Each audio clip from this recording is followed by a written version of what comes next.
Atos dos Apóstolos, capítulo 39. Perante o tribunal de Cesareia. 5 dias depois de haver Paulo chegado a Cesareia, seus acusadores chegaram de Jerusalém, acompanhados por Tértulo, um orador a quem tinham aliciado como conselheiro. Foi concedida ao caso imediata audiência. Paulo foi levado perante a Assembleia e Tértulo começou a acusá-lo. Julgando que a lisonja pudesse ter sobre o governador romano mais influência que as simples afirmações da verdade e da justiça, o astuto orador começou seu discurso louvando a Félix. Visto como por ti temos tanta paz, e por tua prudência se fazem a este povo muitos e louváveis serviços, sempre e em todo lugar, ó potentíssimo Félix, com todo o agradecimento o queremos reconhecer. Atos capítulo 24, versos 2 e 3. Tértulo desceu aqui a desvalada falsidade, pois o caráter de Félix era indigno e desprezível. Dele foi dito que na prática de toda a espécie de luxúria e crueldade exerceu o poder de um rei com a têmpera de um escravo. Todos os que ouviram Tértulo sabiam que as suas aduladoras palavras eram uma mentira, mas seu desejo de assegurar a condenação de Paulo era mais forte que seu amor à verdade. Em seu discurso, Tértulo acusou Paulo de crimes que, se provados, teriam resultado em sua condenação por alta traição contra o governo. Temos achado que este homem é uma peste, declarou o orador, e promotor de sedições entre todos os judeus por todo o mundo, e o principal defensor da seita dos nazarenos, o qual intentou também profanar o templo. Atos capítulo 24, versos 5 e 6. Tértulo afirmou então que Lísias, comandante da guarnição em Jerusalém, tinha arrebatado Paulo aos judeus com violência, quando estavam para julgá-lo por sua lei eclesiástica, e que assim os forçou a apresentar o assunto perante Félix. Essas afirmações eram feitas com o desígnio de induzir o procurador a devolver Paulo à corte judaica. Todas as acusações foram sustentadas com veemência pelos judeus presentes, os quais nenhum esforço fizeram para ocultar seu ódio ao prisioneiro. Félix teve suficiente perspicácia para ler a disposição e caráter dos acusadores de Paulo. Sabia por que motivo o tinham lisonjeado e viu também que não tinham conseguido provar suas acusações contra Paulo. Voltando-se para o acusado, acenou-lhe para que respondesse por si. Paulo não gastou palavras em cumprimentos, mas afirmou simplesmente que com tanto maior ânimo se defendia perante Félix, uma vez que este era, havia tanto tempo, procurador, e, portanto, tinha bom conhecimento das leis e costumes dos judeus. Referindo-se às acusações apresentadas contra ele, mostrou plenamente que nenhuma era verdadeira. Declarou que não havia provocado distúrbio em parte alguma de Jerusalém, nem profanado o santuário. Não me acharam no templo falando com alguém, declarou, nem amotinando o povo nas sinagogas, nem na cidade, nem tampouco podem provar as coisas de que agora me acusam. Atos capítulo 24, versos 12 e 13. Conquanto confessando que, conforme aquele caminho que chamam seita, adorava ao Deus de seus pais, sustentou que sempre havia crido em tudo quanto está escrito na lei e nos profetas, e que, em harmonia com o claro ensino das Escrituras, cria na ressurreição dos mortos. Declarou ainda mais que o propósito orientador de sua vida era sempre ter uma consciência sem ofensa, tanto para com Deus como para com os homens. Atos capítulo 24, versos 14 a 16. De maneira sincera e reta, ele declarou o objetivo de sua visita a Jerusalém e as circunstâncias de sua prisão e julgamento. Ora, muitos anos depois, vim trazer à minha nação esmolas e ofertas. Nisto me acharam já santificado no templo, não em ajuntamentos, nem com alvoroços, uns certos judeus da Ásia, os quais convinha que estivessem presentes perante ti, e me acusassem, se alguma coisa contra mim tivessem. Ou digam estes mesmos se acharam em mim alguma iniquidade, quando compareci perante o conselho, a não ser estas palavras, que estando entre eles clamei: Hoje sou julgado por vós acerca da ressurreição dos mortos. Atos capítulo 24, versos 17 a 21. O apóstolo falou com ardorosa e evidente sinceridade, e suas palavras levavam um peso de convicção. Cláudio Lísias, em sua carta a Félix, tinha dado testemunho similar com respeito à conduta de Paulo. Além disso, Félix tinha melhor conhecimento da religião judaica do que muitos supunham. A clara exposição que Paulo fizera dos fatos capacitou Félix, nesse caso, a entender ainda mais claramente os motivos pelos quais os judeus eram dominados ao procurar acusar o apóstolo de sedição e conduta desleal. O governador não queria agradar a eles condenando injustamente um cidadão romano, nem o poderia entregar para que o matassem sem um reto julgamento. No entanto, Félix não conhecia mais alto motivo que o interesse próprio, e era controlado pelo amor da fama e desejo de promoção. O temor de ofender os judeus o impediu de fazer inteira justiça a um homem que sabia ser inocente. Decidiu, portanto, suspender o julgamento até que Lísias estivesse presente, dizendo: Quando o tribuno Lísias estiver decidido, então tomarei inteiro conhecimento dos vossos negócios. O apóstolo permaneceu prisioneiro, mas Félix ordenou ao centurião que havia sido indicado para guardar Paulo, que o guardassem em prisão, tratando com brandura, e que a ninguém dos seus proibisse servi-lo ou vir ter com ele.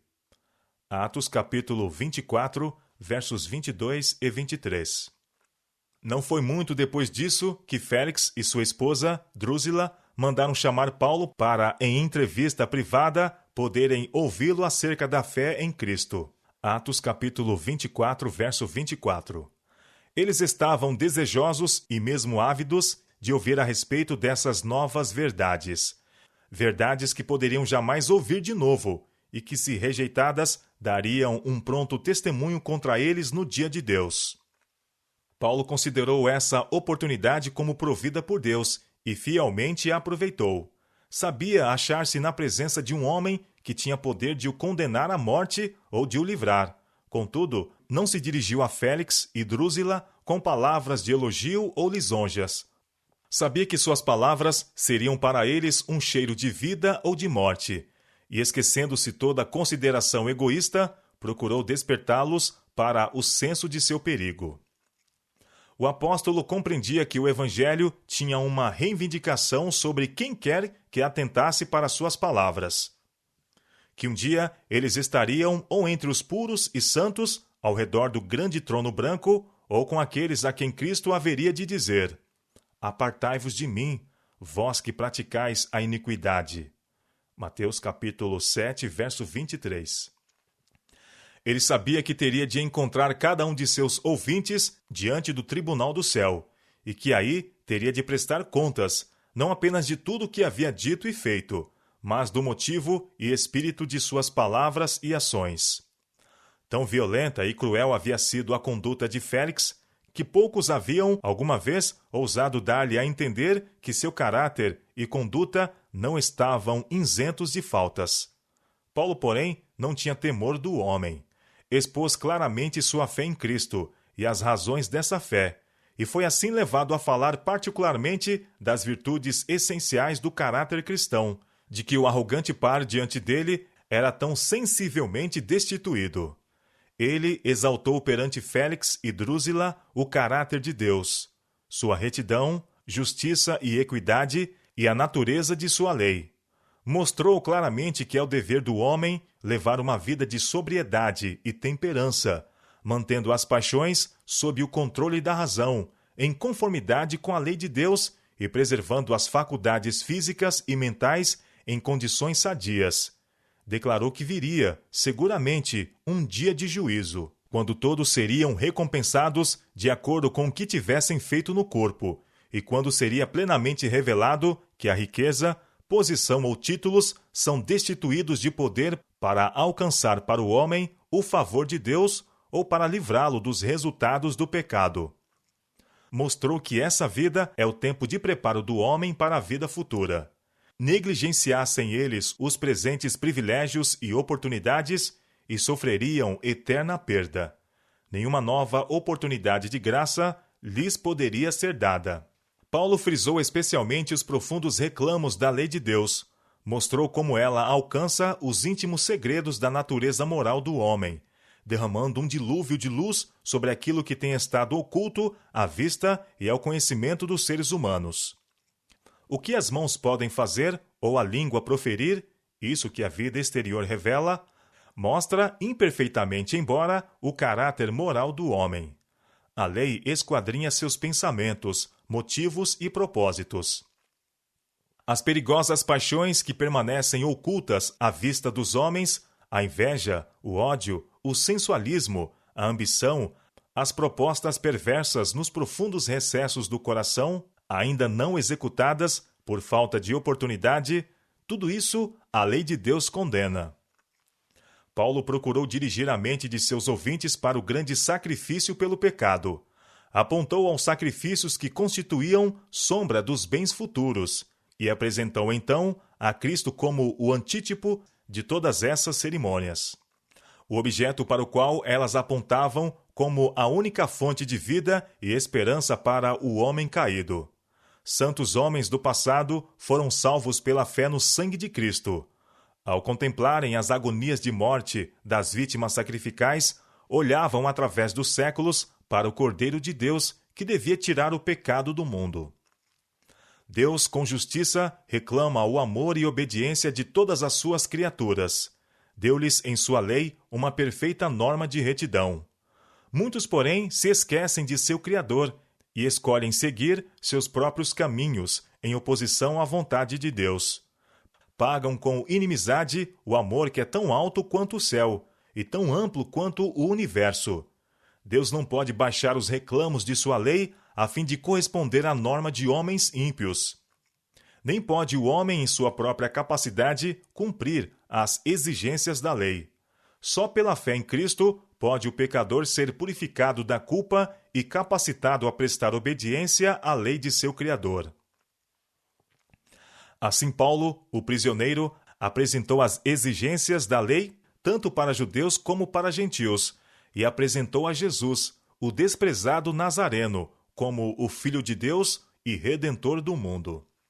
A princesa judia bem compreendia o sagrado caráter daquela lei, que tão desavergonhadamente transgredia. Mas seu preconceito contra o homem do Calvário endureceu-lhe o coração contra a palavra de vida. Mas Félix nunca ouvira antes a verdade, e à medida que o Espírito de Deus lhe imprimia convicção à alma, sentia-se profundamente agitado. A consciência, agora desperta, fez ouvir sua voz, e Félix sentiu que as palavras de Paulo eram verdadeiras. Sua memória retornou ao culposo passado. Com terrível clareza, surgiram perante ele os segredos de seus primeiros tempos de homem sanguinário e perverso, e o relatório tenebroso de seus últimos anos. Viu-se licencioso, cruel, desonesto. Jamais tinha sido a verdade assim levada ao íntimo de seu coração. Nunca antes seu coração se enchera de terror. O pensamento de que todos os segredos de sua carreira de crimes estavam abertos aos olhos de Deus e que ele seria julgado conforme as suas obras, fê-lo tremer de pavor. Mas, em vez de permitir que suas convicções o guiassem ao arrependimento, procurou livrar-se dessas reflexões indesejáveis. A entrevista com Paulo foi abreviada. "Por agora vai-te", disse, "e tendo oportunidade, te chamarei." Quão amplo é o contraste entre o procedimento de Félix e o do carcereiro de Filipos.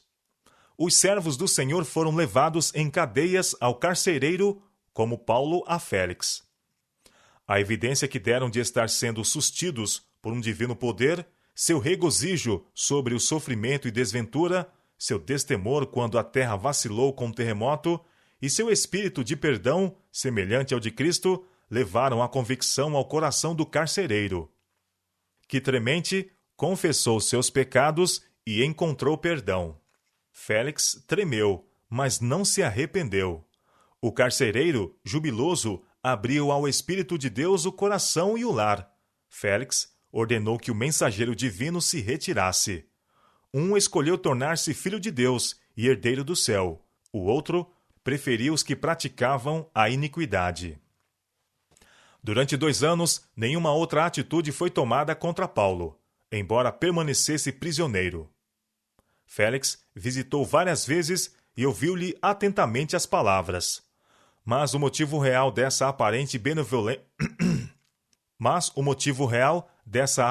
benevolência era o desejo de ganho, e insinuou que, mediante grande soma de dinheiro, Paulo poderia assegurar sua liberdade. O apóstolo, entretanto, era de natureza demasiado nobre para libertar-se por meio de suborno. Não era culpado de crime algum e não se aviltaria cometendo mal para alcançar a liberdade. Demais, era muito pobre para poder pagar esse resgate. Caso a isso estivesse disposto, e não apelaria em seu próprio benefício para a simpatia e generosidade de seus conversos. Compreendia que estava nas mãos de Deus e não poderia interferir no propósito divino a respeito de sua pessoa. Félix foi finalmente chamado a Roma por causa de graves males feitos aos judeus. Antes de deixar Cesareia, em resposta a esse chamado, desejou comprazer aos judeus, deixando Paulo na prisão. Mas Félix não alcançou êxito em sua tentativa de readquirir a confiança dos judeus. Foi removido do cargo em desonra, e Pórcio Festo foi indicado para sucedê-lo com sede em Cesareia.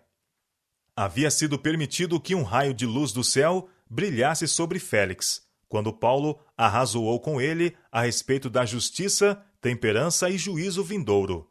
Essa foi a oportunidade que o céu lhe enviara para que visse seus pecados e os abandonasse. Mas dissera ao mensageiro de Deus: por agora vai-te, e em tendo oportunidade te chamarei. Atos capítulo 24, verso 25. Menosprezara a última oferta de misericórdia. Nunca mais deveria receber outro convite de Deus. Menosprezara a última oferta de misericórdia.